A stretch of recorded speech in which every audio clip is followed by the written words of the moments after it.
conocimientos generales, está dividido, esto es lo que era el parque de Vinta, está dividido son 2 hectáreas, a ambos lados de la ruta de acceso de entrada. Ustedes no entraron por ahí, pero a ambos lados lo que era históricamente el parque. El parque fue diseñado por el grupo de árboles sobre un tapiz vegetal, digamos, ¿no? O sea, y lo que se hacía históricamente era cortar el pasto, cada tanto se cortaba el pasto y se mantenía los árboles. Ese es el objetivo que tiene la institución sobre este lugar.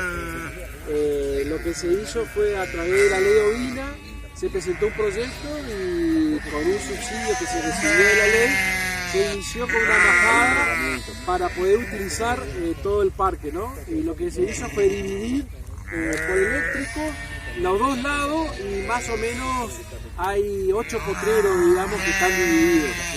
Esos potreros no están esquemáticamente iguales, hay algunos que tienen 1 hectárea, otros menos y otros un poquito más. Lo que se hace es un pastoreo rotativo y se va rotando. Lo que tiene cada potrero tiene agua y se mantiene en ese lugar. Lo único que no se respeta es en este lado, en el lado de la izquierda, porque hay 3 potreros que dan contra la calle, 1, 2, los 3 dan con esa calle que es un camino vecinal, que ahora es una calle de la ciudad prácticamente, y bueno, hay bastante inconveniente o se facilita, digamos, para que puedan robarse, ya que las ovejas se acercan hasta el alambre y quedan muy a mano, y también hemos tenido problemas tanto de robo como de perro. Entonces, en estos potreros no se respeta lo que sería estrictamente el pastoreo, sino que vienen a este lugar, a este espacio que es un espacio común, donde se le da de comer y se resguarda la noche porque hay una seguridad de un policía que duerme ahí, entonces, o que está ahí. Entonces las ovejas, cuando están de este lado, no se respeta, digamos, el pastoreo rotativo. O sea, se rota, pero se comparte en un espacio común, que en este espacio común donde normalmente están todo el periodo de pastoreo rotativo, digamos. Actualmente hay 72 ovejas que están en producción y unas 16 borregas que son del año pasado, que van a este año a incorporarse a la majada. En este momento, hoy, el viernes, estamos finalizando los partos. Todos los partos sucedieron desde el 5 de septiembre hasta el viernes pasado, digamos, hasta el 7 de octubre. En un mes parieron todas las ovejas. De un servicio estacionado que se hizo a partir de abril y mayo. O sea, 2 meses de servicio, en un mes parieron todas. De las 72 ovejas que estaban en servicio, estaban preñadas 71 ovejas por ecografía, digamos. Lo que nosotros ahora estamos registrando es cuántas vivas de la ecografía hubo y cuántas no, que dieron por ecografía y que después no nacieron, pero estamos terminando el registro. Lo más importante es que sucede, independientemente del servicio. ¿Cómo te va, Alejo? Independientemente del servicio, digamos, que duró 3 ciclos sexuales de la oveja, o sea, el día 0, 17 y 17, serían que la oveja tuvo 3 oportunidades de poder ciclar para poder retener el servicio. Toda la majada, salvo 2 corderos, ocuparon un ciclo sexual de la oveja, o sea, el agrupamiento y la buena condición corporal y además separados los machos es una estrategia que permite tener todos los corderos y que la oveja haya ocupado un solo ciclo, en el primer ciclo sexual una cabeza de aparición grande. Se agrupó toda la majada. Eso es bueno y es malo, digamos, o sea, cuando uno habla con un pequeño productor que vende debajo de su sistema extraoficial, que vende en su campo, digamos, carnea en su campo y la vende a los corderos, lo que él busca muchas veces es lo contrario de que sucede acá. Él quiere vender paulatinamente, o sea, él todos los fines de semana quiere tener cordero para vender, ¿no? O sea, ya tiene su mecanismo aceitado con la gente de la ciudad, lo llama y tiene los corderos de a 2, de a 3. Si sobrepasa esa cantidad de corderos, le cae la policía porque ya está viendo que hay mucho tránsito, mucho movimiento en la zona. Entonces, posiblemente un pequeño productor que el carnet quiera una estrategia diferente y tener un servicio más ampliado. Sin embargo, la estrategia de tener todos los corderos juntos permitiría, digamos, a una persona poder continuar con la recría, meterla dentro de nuevo del sistema o venderlos para corderos, pero saldrían todos juntos, digamos, que es una ventaja. Nosotros en INTA no vendemos muertos, solamente vendemos vivos. Vendemos para otro que los recríe o lo dejamos para una recría y lo vendemos como carnero. Entonces nosotros tenemos una estrategia diferente, digamos. Lo más importante de la oveja es como especie que tiene un registro que domina la reproducción, que está dado por la cantidad de horas luz que hay en el día. Conforme las horas luz van disminuyendo, se activa una hormona que está en la pituitina y libera una hormona que hace que realmente pueda favorecer la condición de ciclicidad de la oveja. Por más gorda que esté, a diferente del bovino, no regula la reproducción por el estado o la condición corporal o por la oferta forrajera que pueda haber. Siempre está dada por esta hormona que hace que cuando las horas luz disminuyen, mayor cantidad de fertilidad va a haber. Eso en nuestra latitud se da en los meses de febrero, marzo y abril. Ahí es el momento de mayor posibilidades de que la oveja sea fértil. ¿Qué pasa si una oveja está flaca en ese momento? Lo mismo se va a preñar porque la hora luz bajó igual, pero no va a poder llevar adelante una gestación múltiple o el cordero cuando nazca va a estar por debajo del peso de nacer y en condiciones normalmente, si es muy retrasado el servicio, en junio, julio y agosto, que es el momento de mayor frío acá, va a consumir toda la reserva y puede nacer y morir en ese momento. O sea, no está dada la fertilidad por la condición corporal. Lo que sí es bueno tener una oveja que tenga buena condición corporal en ese momento, porque la grasa que puede acumular se la va a dar después la leche y en la leche a la lactancia, ¿no? Entonces se trabaja, digamos, con ese aspecto. Yo acá les voy a entregar después para cada grupo lo que tiene los requerimientos calculados para cada categoría. Ustedes ven que tiene 50, 60, 70 kilos. ¿Por qué? Porque esta es una raza que... ¿Alguien sabe qué raza puede ser? Texel. La característica de esta raza es que tiene la cara despejada, como ustedes ven, y las patas despejadas y el pecho y el vientre despejado. Eso se buscó, digamos, para poder que ayude y que ayuda muchísimo a que no haya que mantener la cara despejada. Digamos, hay otras razas que le crece la lana en la cabeza y la lana crece continuamente y imposibilita la visibilidad de las ovejas. Esta es una raza entonces que el objetivo de esta raza es carnicera, produce carne, pero también produce lana, o sea, esta viene con los dos. Es una lana blanca que se puede utilizar en el cruzamiento de un productor que tenga razas que se dediquen a la lana, como puede ser la ideal, la corridal o el merino en caso de que sea del sur. Entonces, si uno cruza esta raza con esa raza, la lana sigue siendo blanca. Sin embargo, hay otra raza que da color negro. Hampshire Down. Acá Sebastián es especialista, digamos, porque él está en el módulo de la facultad y tiene... Entonces, el Hampshire, que es otra raza que tiene normalmente la cara negra, como se lo conoce, puede mezclar hebras negras, y si yo estoy produciendo lana, tiene que ser siempre blanca. La industria pide siempre blanca, porque no se puede teñir el negro. Una vez que yo tengo hebras negras dentro de la industria textil, no las puedo volver a teñir. Entonces esta sería una raza que se podría utilizar para eso. ¿Qué hago con la lana? El problema que tenemos todos nosotros hoy al aparecer la fibra sintética derivada del petróleo en los fines de los 70, en los 80, todo lo que tenemos nosotros acá, todo lo que estamos acá,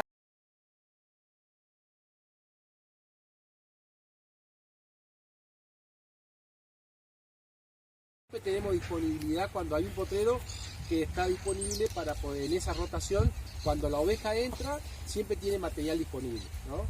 Lo que vemos es que a su vez hay pasto que no se consume, como que son malezas, digamos, y que eso tiene a malezar el campo. Como ustedes ven en el potrero, ahí empieza a aparecer lo que es cardo, hay caraguatá y hay otras especies que no son de consumo, en ese momento se utiliza el corte mecánico. Se hace una limpieza mecánica que varía también, pero se hacen dos limpiezas mecánicas en los potreros que esté usted en detalle. De acá, de este lugar que está muy pastoreado, está modelado por la oveja. Usted lo ve que lo han modelado a la oveja, pero no hay ningún lugar, salvo en los lugares de comida, que esté descubierto, el suelo descubierto. Lo único es que no tenga nunca el suelo descubierto. De acá ya nos vamos a ir, acá termina el parto, se terminó de comer todos los potreros que están de este lado y ya ahora vamos a pasar al otro lado, al otro potrero que están del otro lado de la ruta, digamos. Lamentablemente ustedes no lo vieron, pero empiezan a tener, como este que está en descanso también, mayor disponibilidad de pasto para poder consumir. ¿Qué es lo que vamos a hacer ahora que viene la seca? Es día a día, mirá, nosotros no tenemos pronóstico por los próximos 20 días, el crecimiento está totalmente plantado, digamos, y va a empezar a sufrir, las pasturas empiezan a sufrir con este pronóstico que hay de clima, digamos, vemos que es bastante complejo, así que ya estamos pensando también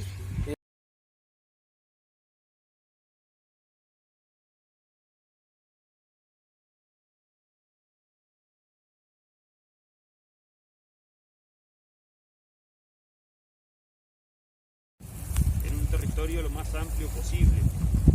¿Por qué? Porque en el mejoramiento de avena lo que se busca es no cultivares adaptados específicamente a un lugar, porque en general la duración en el mercado de un cultivar de avena no es mucho por el tema de la roya, y por ahí reducirlo a un ambiente específico necesita mucho el mercado. Estos ensayos, bueno, ese programa de mejoramiento yo no se lo dije, desde Bordenave. Bordenave hay un grupo que trabaja, coordina, hace mejoramiento genético y coordina Marco Juárez, en algunas de estas localidades también se hace mejoramiento, Viedma, Barro, Anguil y en Mercedes Corrientes, una localidad un poco más al norte todavía, y acá. Estas localidades al norte, como esta y Mercedes, tienen su importancia dentro del programa por el ambiente predisponente a la aparición de roya y que la enfermedad avance de manera agresiva. Entonces eso nos permite en estas localidades estar seguros de que el cultivar realmente es resistente o que tiene buen comportamiento. Además de evaluar un poquito el tema fenológico. Ustedes saben que cultivar en condiciones de ambiente con diferente duración del día, diferentes periodos, temperaturas, puede por ahí comportarse diferente. Es algo, por ejemplo, podemos charlar un poco con Alejo, no sé si ya le ha pasado lo mismo a mí, por ejemplo, me pasa con los centenos. Yo tengo un centeno ahí para mostrarle. En general los centenos en Bordenave, oeste de la provincia de Buenos Aires, se comportan de una manera que hacen un ciclo bastante más largo, meten una planta siguiente alto, y cuando los traigo los siembro acá me quedan así petizos, muy cortos, me llegan en agosto. Hay ahí algún problema de temperatura.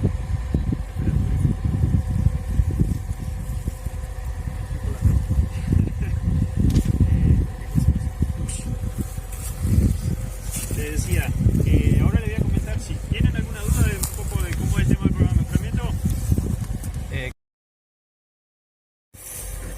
Ustedes no, todos hemos estudiado en la facultad que hay diferentes escalas para evaluar las enfermedades con incidencia y severidad. Bueno, el programa de mejoramiento es el tipo de metodología que, si bien se podría aplicar, tendría que venir el 1 de julio a evaluar los ensayos y el 30 de septiembre me voy. No termino nunca. Imagínate, 600 y pico de cultivares haciendo este tipo de evaluaciones. Entonces lo que se hace, como lo que importa es ver si es resistente o no. Por lo menos en avena trabajamos con una escala de 0 a 5. Es bastante a criterio del que hace la evaluación. Hay dos puntos, los dos extremos, eso sí, no tienen mucho criterio. Si 0 no tiene, 5 después podemos ver algunas, 5 totalmente destruidas. En el medio, ahí hay que ponerle un poquito de criterio, en función de la cantidad de roya, el tipo de pústula, si es una pústula de resistencia o no.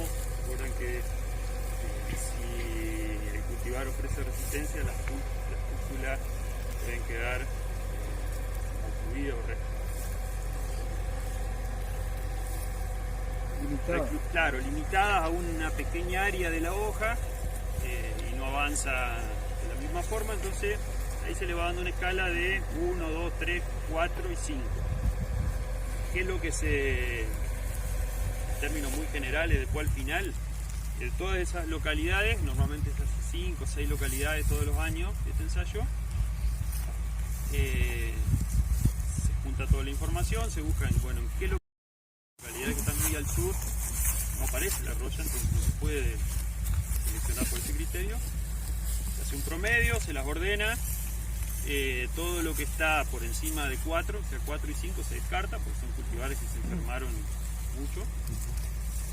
Todo lo que es 0 y 1 queda, que en las planillas donde yo voy anotando, créanme que son bastante pocos, 0 y 1. ¿Por qué? Porque 0 es el que sabemos que no tiene, 1 y tenía alguna pústula, poco, ahí puede llegar a haber algún error. ¿Por qué? Porque acá sembramos con máquina, entonces nada perfecto por ahí. Uno termina de sembrar esa parcela, en el caso de los surcos es lo mismo, va sembrando surco. Por ahí en la máquina quedó 1 o 2 semillas del surco anterior y la máquina los descargó acá. Entonces cuando haces la evaluación te encontrás con que hay 2 o 3 plantas que tienen y las otras no. Con eso le pones un 1. Y lo que está ahí en el medio, 2, 3, depende. Si es una línea que tiene algún gen o alguna cuestión especial que se está buscando, que se cree que puede ser importante, se lo vuelve a continuar. Lo pasa para el año siguiente y si no se descarta también.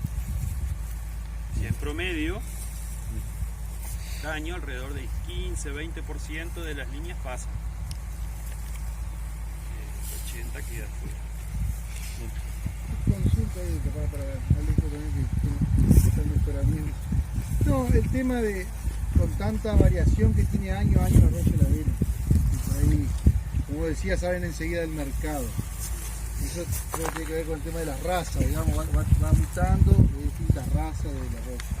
No puede pasar al revés, que uno esté descartando un cultivar o un posible cultivar muy productivo, y capaz que el año que viene el otro no va a estar esa raza dando vueltas y la da de baja.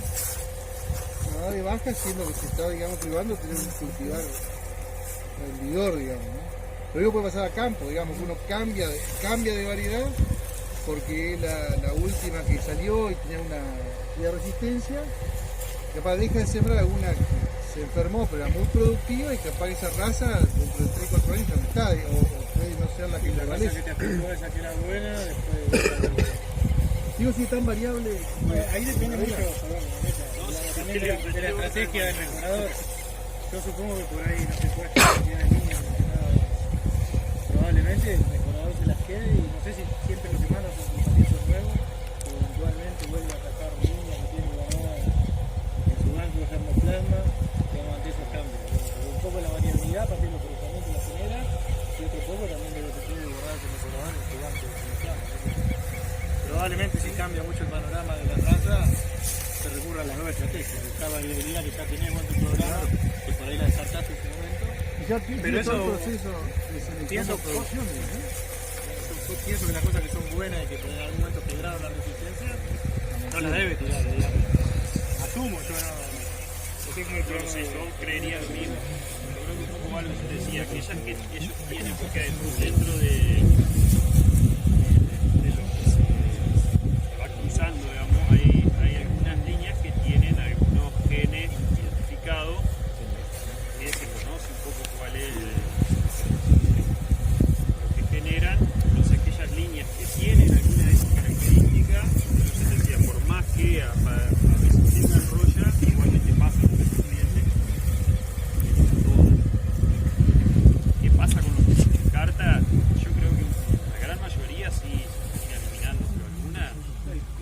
puede ser.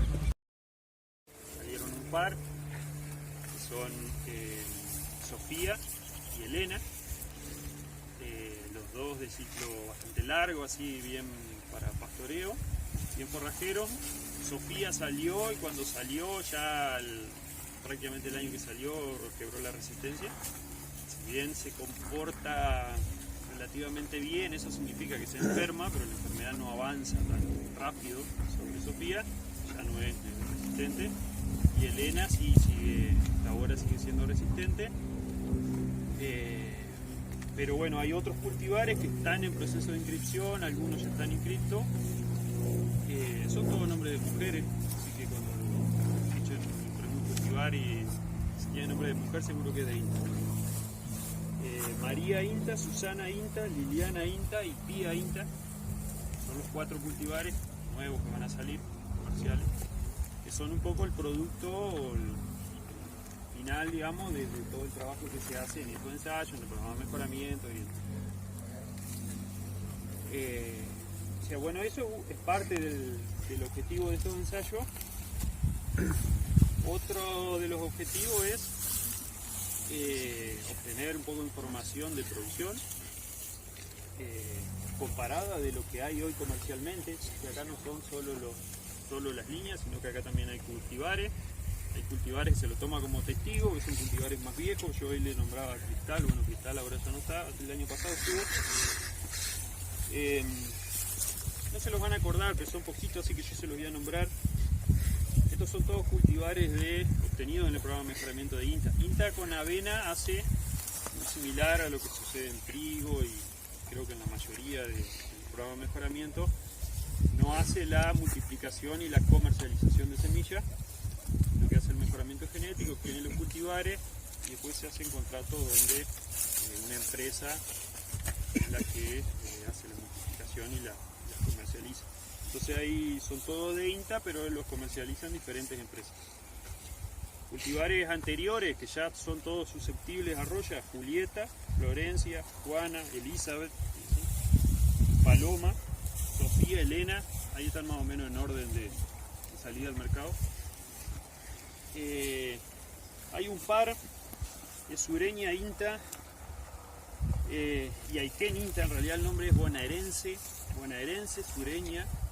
Cuando vean cultivares que antes del nombre de mujer tienen bonaerense, significa que son cultivares que se obtuvieron, o sea que el cruzamiento no lo hizo INTA en Bordenave, sino que son cruzamientos de Barro, Sacra Barro, son en provincia de Buenos Aires también, que trabajan juntos, digamos.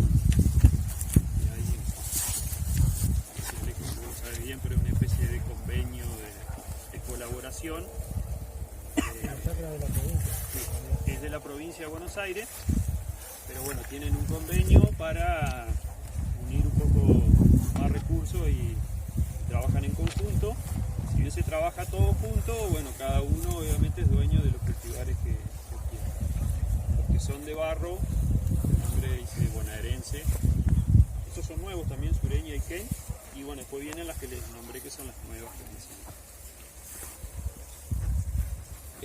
Yo además, como no hace tanto que estoy con el tema de avena, y a mí un poco me gusta, aparte de colaborar con el programa de mejoramiento, me gusta a estos ensayos darle un poco de vuelta de tuerca como para obtener información que sirva para hacer recomendaciones a cualquier productor de la zona. Además de evaluar producción, principal, dependiendo los años vamos viendo diferentes cosas. En su momento se hicieron algunos ensayos con diferentes intensidades o frecuencia de corte, o sea, cortar más abajo o más arriba y cortar más seguido o más distanciado. En este año en particular, como ven, las parcelas tienen una parte ahí que no se cortó.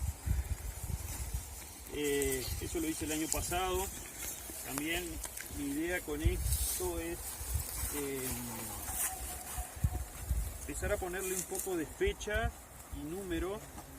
Que bueno, cualquier productor de la zona decide sembrar avena para el verdeo, pero pretende hacer su semilla propia. algo bastante común. No es necesario hacer un lote aparte para hacer semilla, también podría ser una estrategia. Se puede de los mismos lotes que se cortan y se pastorean, en algún momento dejar de cortarlo y dejarlo que siga el ciclo para producir semillas.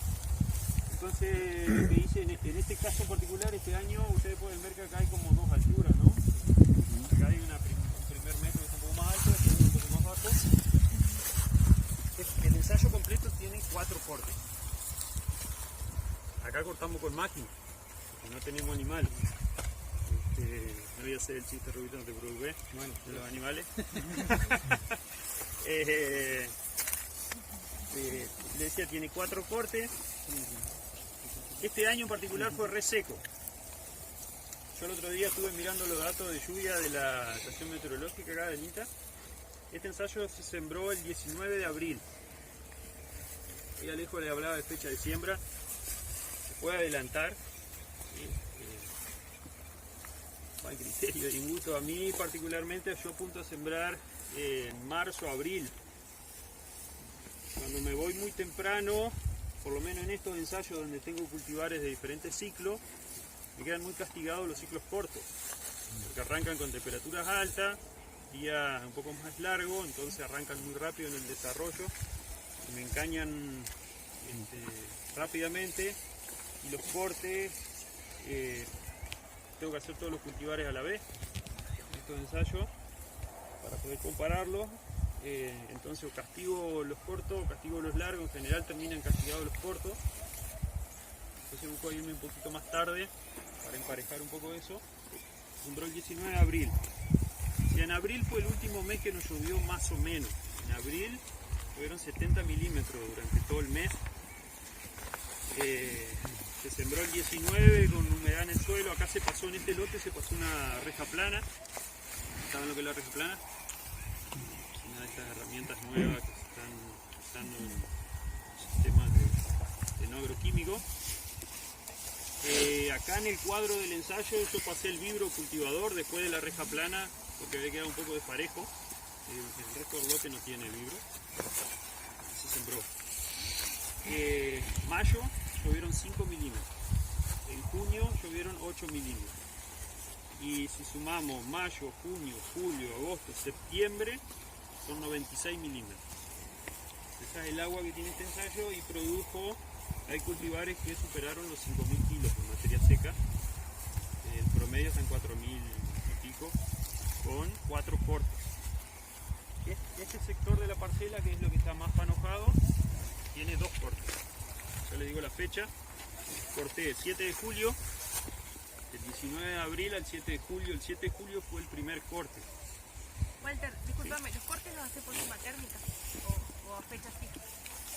No, la regla del pulgar oscilante. Más o menos. Más o menos. No, es un tema el tema del momento.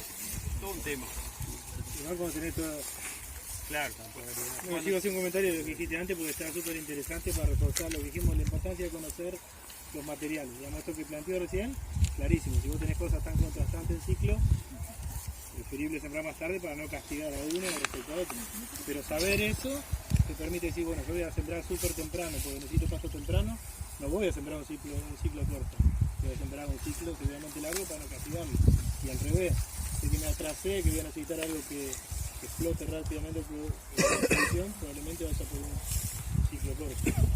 Y me olvidé porque me metí en lo que estaban hablando. Pues yo le pregunté si El corte. con suma térmica. Sí, el tema de la suma térmica. Mi objetivo es el día que me jubile acá en INTA tener la respuesta. En una maceta de es esta todo pregunta. espectacular. Después, nosotros también, todas las redes tienen en realidad X cantidad de grados. Sí. O sea, sí, Pero hay sí, veces sí, que todas las va- redes te lo plantean en el Va a protocolo. 100 grados antes, lo mirás y decís, esto lo tengo que cortar. Y hay veces que va a los 500, a los 600, a los 700, a los 800 y digamos, como un criterio que tenemos como para saber más o menos cuándo lo van a mirar. Yo por lo menos no somos fundamentalistas de la suma térmica.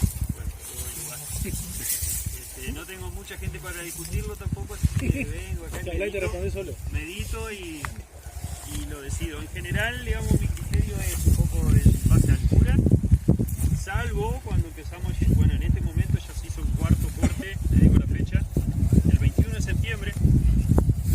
Ustedes estaban seguramente durmiendo, fue la peña, yo estaba acá cortando el ensayo, y bueno, ahora probablemente se haga un corte más, ya la calidad es bastante bajo de esta etapa porque ya está encañando. O sea, cuando empieza a encañar, el criterio de la altura empieza a flaquear porque cambia de acuerdo a la estructura de planta.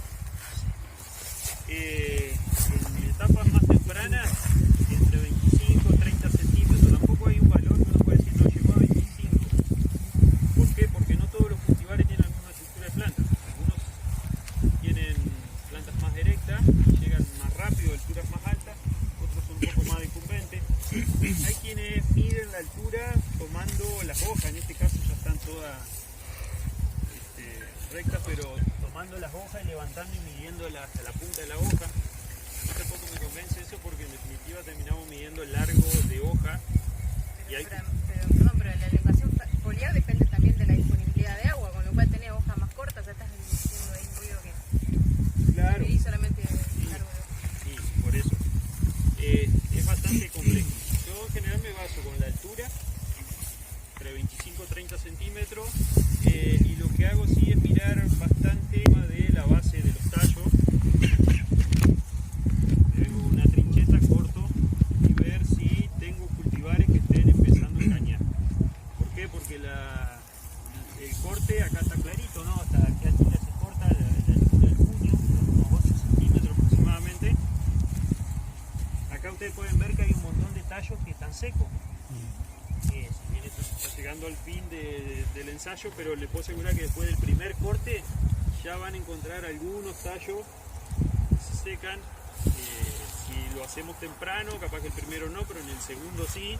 Y básicamente la avena sigue produciendo por la gran capacidad de macollaje que tiene, porque si muere el tallo principal, porque cortamos el meristema, queda un montón de macollo ahí para producir. Entonces me fijo bastante abajo, justamente para evitar castigar tanto los ciclos cortos, que son los primeros que van a encañar. Cuando veo que los ciclos cortos están empezando a encañar, tengo que cortar urgente.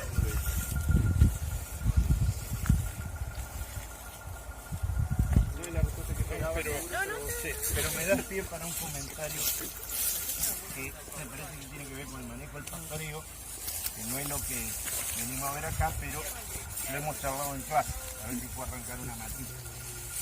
O sea, lo que ustedes trataron de contestar, que es difícil dar algo certero porque son muchos cultivares, digamos, de distintos ciclos, también es difícil al momento de decir un momento de pastoreo, que lo hemos hablado en clase, que siempre decimos, tenemos criterios fenológicos, indicadores como las 3 hojas vivas por macollo, la cantidad de nudos, comentaba hoy Alejo con el caso de alfalfa, suma térmica, disponibilidad, altura, etc. Y cuando decís, ¿cuál seguimos? Y la verdad que uno, al momento de decir momento de pastoreo, está mirando 2 o 3 a la vez. Porque muchas veces vos tenés las 3 hojitas verdes por macollo, pero hay tan poca disponibilidad que si la entro a comer, lo que hago es liquidarla la pasolla. Suponete en una condición de sequía o de mucho frío. O lo que pasa desde el punto de vista del estado fenológico, que bueno, ya les comentó Walter ahí, cuando hay un macollo que está encañado y yo lo corto, lo único que voy a generar sobre ese macollo es matarlo, ¿no? Entonces por ahí las condiciones climáticas no permitieron que tener la disponibilidad requerida para comer, pero fenológicamente yo veo que si demoro el pastoreo, lo único que voy a hacer es permitir que se encañen, voy a comer, todo muy lindo, pero el próximo rebrote va a ser algo parecido a lo que se ve acá. Un montón de macollos muertos y pocos macollos productivos, ¿no? Y si eso te pasa en el otoño, hay veces con esos otoños así templados, casi parecen una primavera, se te encañan las avenas en otoño, hiciste una comida tardía, perdés un montón de macollo y en pleno invierno, cuando necesitas volumen, tenés una avena parecida a esa, rala porque se murieron un montón de macollo. Entonces es importante el recordar ese tema de que todos esos indicadores cuantitativos, fenológicos, tenemos que mirar 2 o 3 y sobre eso tomar la decisión. Si fuera más fácil no tendríamos trabajo. Sí. Pero digamos, yo creo que esto es muy importante no perderlo de vista. Bueno, después lo ven ahí. La cantidad de mascollos muertos son los encañados. O sea, como es la yema apical, ascendió por adentro de la caña, del pseudotallo, y si el corte es por debajo de esa yema, se muere. Entonces, cuando la yema está tan alta, es muy difícil limitar al animal que no lo corte. Y bueno, en este caso, aunque se toma una altura de un puño, que es una altura que tiene un montón de recomendaciones, pero si los mascollos estaban engañados por arriba del puño, se van a morir. Y lo mismo definir la intensidad y las frecuencias, qué tan frecuente, porque una estrategia podría ser, bueno, para evitar que se me engañen los mascollos, hacer cortes más frecuentes. El tema es que lo que planteaba hoy Alejo, la curva de producción, ustedes saben que la tasa no es constante, entonces si hacemos corte demasiado frecuente, nos estamos quedando con tasa de crecimiento más baja de lo que podría tener el cultivo si lo dejamos crecer un poco más, y el valor final de producción de materia seca va a ser menor, además de que a veces en algunos de esos, sobre todo los primeros cortes o pastoreo, el tema del contenido de materia seca en la biomasa es...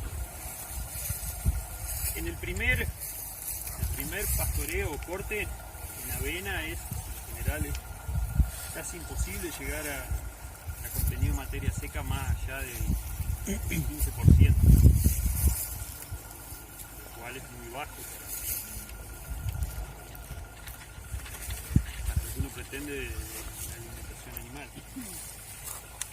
Y hacerlo intenso implicaría mayores problemas de por ese lado. Mira. ¿Dónde sigo? Vos nos estabas contando que hacías este manejo diferencial de la altura para ver, porque el tetrafotos evaluabas también la producción de semillas. Exactamente. ¿Qué resultados tenés o qué nos puedes contar de eso? Bueno, los resultados se los cuento en la ¿Fue este tu primer año con esto? No, es el segundo. El año pasado hice... El tema es que uno también hace lo que puede dentro de los recursos que tiene disponibles. Tampoco es que tengo semillas de cada cultivar como para sembrar grandes cantidades, entonces directamente aprovecho este ensayo. Este ensayo me lo mandan para hacer el corte nada más. Esto es una cosa que se me ocurre a mí hacerla. Entonces la superficie en la que yo evalúo producción de semilla, si bien no es tan poquita, pero es relativamente chica, más que nada me interesa a mí hacer una observación visual de cómo panoja, ver el tema del número de panoja. Igualmente saco muestra y hago alguna evaluación de cuánto semilla produce cada uno de los cultivares. Para darle un poquito más de robustez a esos datos, no me quiero quedar con un solo año que fue el del año pasado, sino darle un poco más de tiempo. Porque hay diferencia en los cultivares en cuanto a la producción de semillas. Y el otro objetivo mío es ver, bueno, hasta cuándo me puedo ir en el año, qué tan tarde puedo hacer el último pastoreo o corte y después tener producción de semillas. Obviamente. ¿El corte tiene cada uno? ¿Cómo? ¿Qué diferencia hay entre las distintas alturas? ¿Un corte más o menos? El ensayo tiene 4 cortes. Esta parte yo la corté 2 veces y el último corte fue el 2 de agosto. Desde ahí se lo dejó. Esta tiene un corte más, ese corte se hizo el 24 de agosto. Fíjense cómo influye un poco el tema también de la disponibilidad de agua, el crecimiento y los cortes que yo hice, uno los cuenta en días, son bastante diferentes. Del segundo al tercer corte hubo 22 días. Y si no tengo ahora el dato acá, tengo una tablita, podría más o menos mirarlo. Pero el tercer corte, que fue ese, tuvo 20 días solo entre el segundo, fue el que más kilos de materia seca me dio. ¿Por qué? Porque agarró lluvias ahí. No fueron muchas, pero las pocas lluvias que tuvo, las tuvo en ese momento. Y esto tiene 4 cortes, que obviamente yo creo que acá ya no va a producir semillas. Vamos a volver. porque se está haciendo re largo. Yo no sé si quieren que les muestre algún cultivar en particular.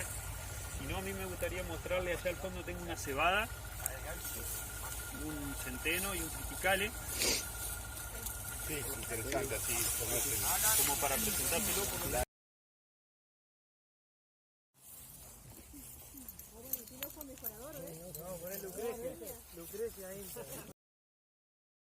medio largo. Paloma, Inter, que era otro que andaba más o menos lindo, ¿crees? Sí, bueno, Paloma ya quebró también. Paloma.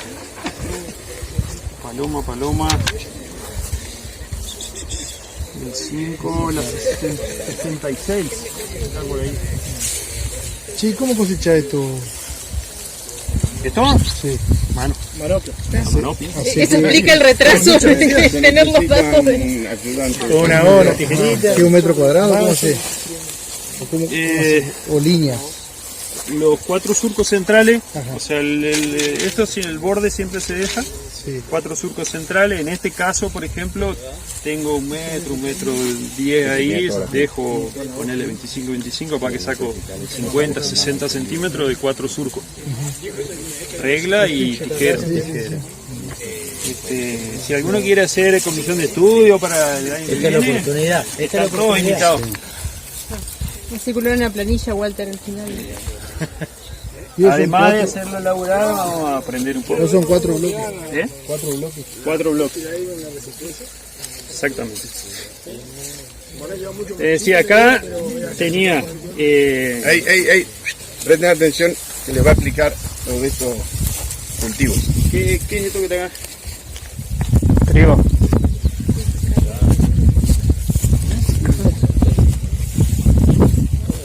Está muy complicado, ¿eh? La cebada.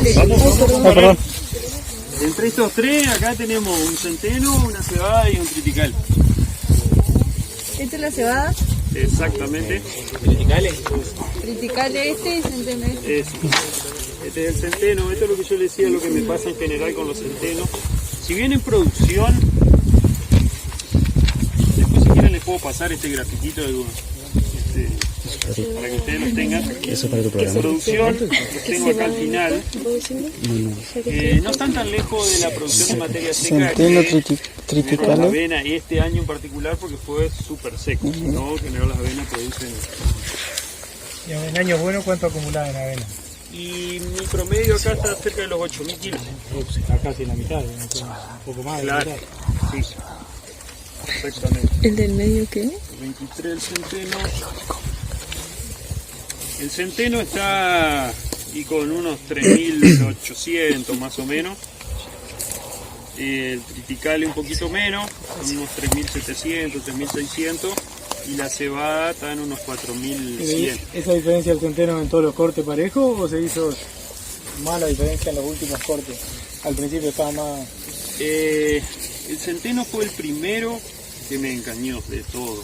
Fue el primero que me engañó. Te lo pregunto porque en general lo que vemos en las redes de Rabilá, a veces vos mirás los valores totales y no hay tantas diferencias como si te empezás a mirar por corte. Entonces por ahí, yo no conozco nada de centeno, ¿no? Te pregunto de zoom. Que por ahí si son más cortos, capaz que esa diferencia se dio en los últimos cortes y no tanto en los primeros. No, o sea, yo una cosa que no hago acá por lo que cuesta, ¿no? Es hacer análisis de calidad. Porque yo creo que ahí había una diferencia abismal. Pero en cuanto a producción de materia seca, si vos mirás, acá tengo impresión blanco y negro porque no tengo impresora a color. Ahora te vamos a comprar Quería hacer análisis de calidad, no tenés impresora a color. Si mirás las barritas acá y no está, si bien hay variabilidad, siempre estuvo atrás. Sí, estuvo siempre atrás. Y lo que seguro estaba bastante atrás el centeno en calidad de la materia seca que produce. Principalmente poca hoja, ¿no? Claro. Sería lo que explica la menor cebada, calidad. sí, por ahí marcas diferencia que la cebada produce bastante en los primeros cortes. Es más rápida. Si bien las avenas son rápidas, la cebada está ahí, depende de los cultivares, más o menos parecido, un poquito más. El ciclo se parece bastante a una avena de ciclo corto. Entonces produce más al principio. Se fijan acá cómo espigó la cebada después del tercer corte, acá la estructura de esto está muy pobre. Eso porque ya gusta hacer corte. Ahora, sin embargo, fíjate que hay más rebrote en cebada, donde se cortó más, que en triticale y centeno. Uno diría, si se engañó más, tendría que haberse raleado más, ¿no? Bueno, este fue el primero. Claro. Quizá bastante rápido. O sea que capaz que cuando cortaste esto, el centeno estaba más encañado que el resto. Sí. Y por eso no volvió. El que fue un poco más largo sí fue el triticale. ¿Dónde voy? ¿A ver los triticales también? Sí. Este, tengo acá los nombres. Voy a leer por la duda para no meter la pata, güey. Ahí leer. La cebada de Trinidad. Esta le iba a decir es una cebada forrajera. Digo porque yo con la cebada cervecera. Esta es forrajera, que es una cebada de 6 hileras.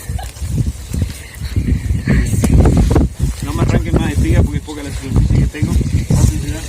Es una espiga redonda. La otra cebada que es la cebada cervecera. De hecho también hay algunas forrajeras de 2 hileras de una espiga plana. Esta es una cebada de 6 hileras, es bien forrajera. De hecho ahora la ven así porque tiene corte y porque fue un año que vino seco. En un año normal donde llueve, si no se hace pastoreo o corte, se rehuega. Crece mucho y se huega.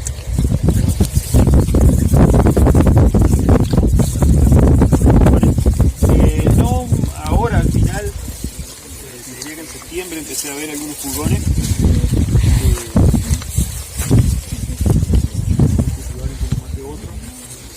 Cebada, hay resistencia a pulgón, es una ventaja. Pero bueno, también un poco la idea de estos ensayos es manejarlo, hacer un manejo, si bien tratar de hacer un buen manejo. La idea no es hacer un ensayo cargado de controles de maleza, de alta fertilización y control de insectos, porque si no, como que nos alejamos mucho de lo que de la realidad y después es difícil extrapolar todo. Entonces, sí. Y además ya estamos en el final del aprovechamiento, a nivel de lote no se justificaría. Claro. Malezas que están vivas. Sí. Ahora, no las que van a nacer de semilla como pasó con la moa. ¿Se te escapó alguna otra maleza así de invierno, así de...? Porque la verdad que la que se escapó tuviste suerte porque era de verano, pero... Sí, bueno, en el ensayo en particular, depende de qué maleza, este tipo de malezas, por ejemplo, que son muy competitivas, las limpiamos, ¿no? Claro, está bien. Cada vez que vengo a recorrer, sacando con la mano, perdillo, la limpiamos. Pero acá al costado, fíjense, este es un vivero que yo les decía, este nació bastante feo porque lo sembramos más tarde y ya agarró los 5 milímetros de mayo y los 8 de junio, no tuvo agua. Entonces tampoco le di el trabajo que tendría que haberle dado. Está bastante sucio por eso. De todos modos, como el objetivo de esto es básicamente evaluar si se enferma o no se enferma, ¿O ahí no hiciste corte? no, eso no tiene corte. Y esto se sembró, no tengo acá el plano, pero se sembró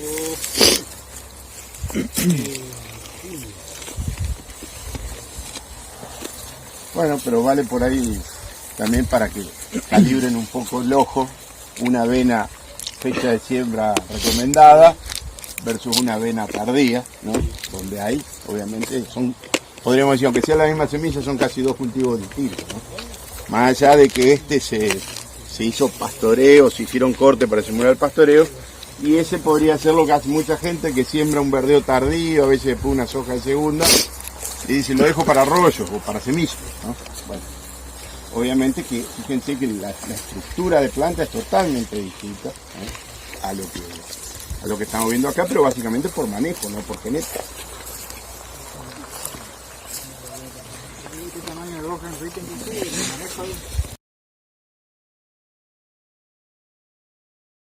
perenne explota en cuanto a crecimiento, la otra... Claro, esa medio que ya se le fue, pero podríamos decir que todavía van a responder. Ahora, es importante, ahora, la otra cosa es decir, che, y de los macollos de la perenne, ¿cuáles son los que van a sobrevivir al verano? Que ahí hay algo lo que decía vos. Ya dijimos que los que no se encañan, pero ¿qué otra característica tienen los que no se encañan en las perennes? ¿Cuándo se produjeron esos macollos? Centrazo le tiró, Claro, le tiró Lucrecia. ¿Eh? ¿Son de otoño los que van a sobrevivir al verano? No, en primavera. En primavera. Entonces la condición, o sea, fíjate vos, acá también tenemos todo esto que están verde acá, los pocos que hay verde, alguna un poco más, son mayoría macollos primaverales. Pero se van a morir porque una especie anual genéticamente no soporta el verano. Encañados o no. En las perennes dijimos que los que se encañan se mueren, pero en general los que se encañan son los que se inducieron para la etapa reproductiva. Y hay muchas especies que responden a las horas de frío para inducir. Entonces la mayoría de esos macollos son, ¿de qué época del año? Otro centro, tirarle el Lucas. La mayoría de los macollos que se van a morir están inducidos en una gramínea perenne. ¿En qué momento del año se produjeron? En otoño.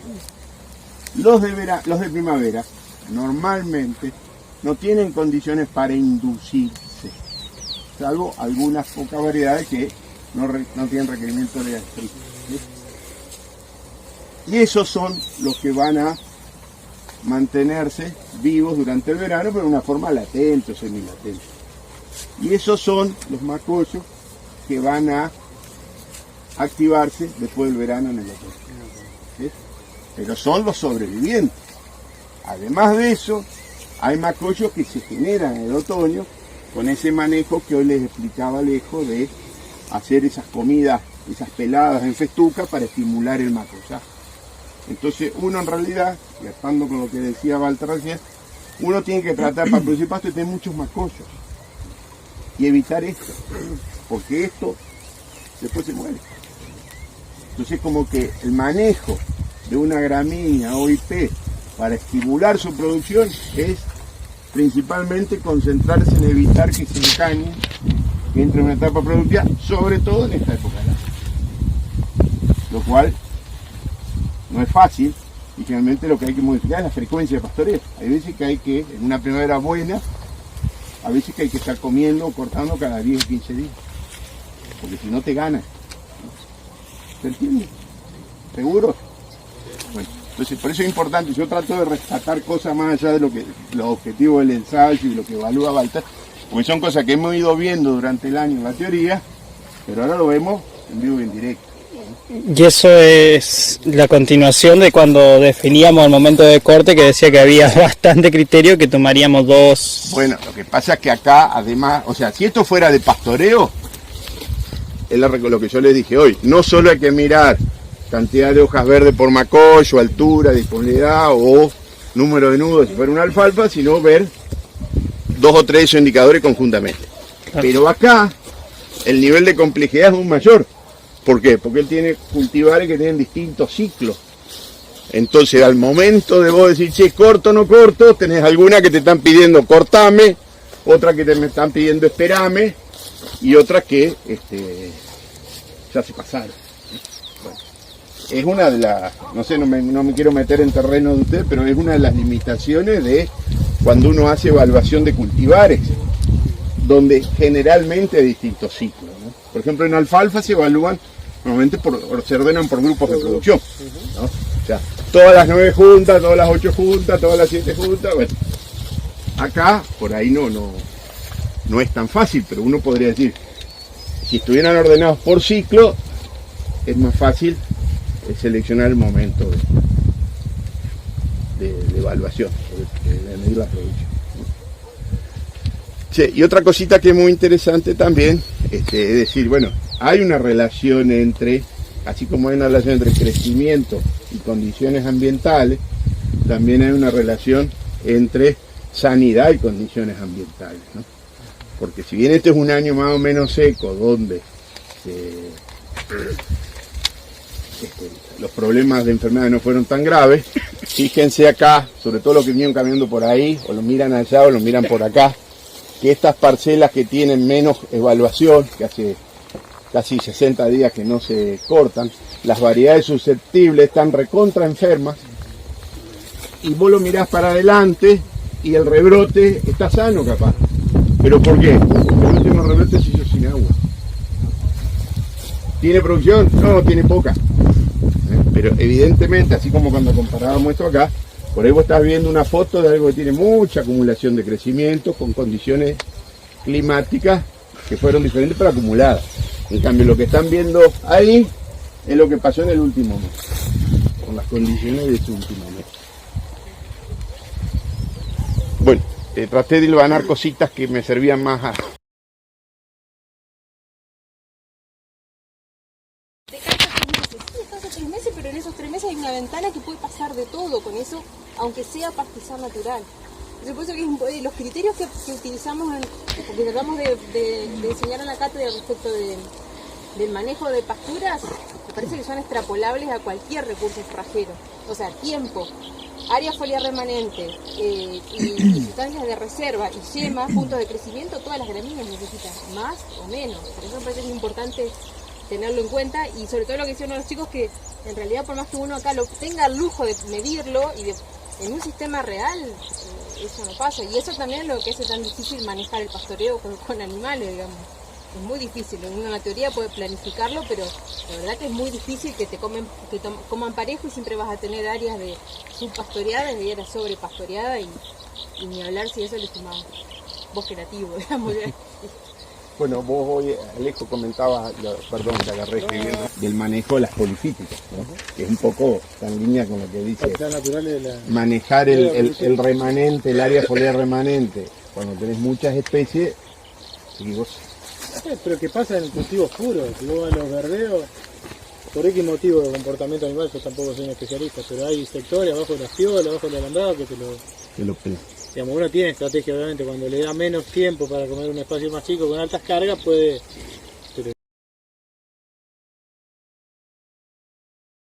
Línea con hacienda de carne.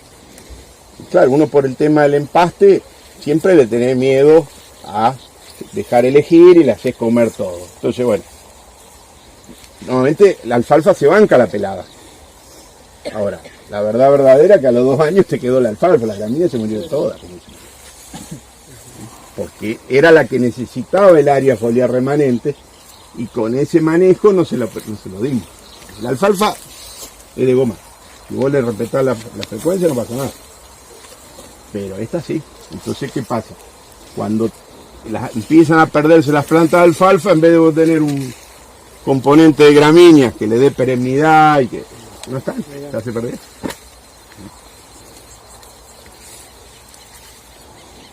Complicado.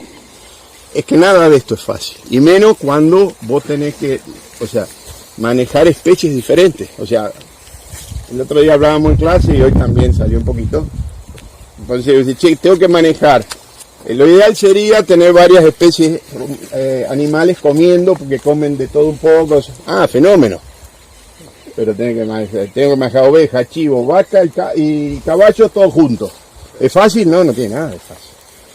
Lo que yo decía, che, las ovejas, tenerlas así, y la mayoría de la gente, ¿qué hace? Las esconde en un corralito, y cuando pueden las largan, que se arreglen, porque no es fácil. Lo mismo con las especies vegetales, ¿no?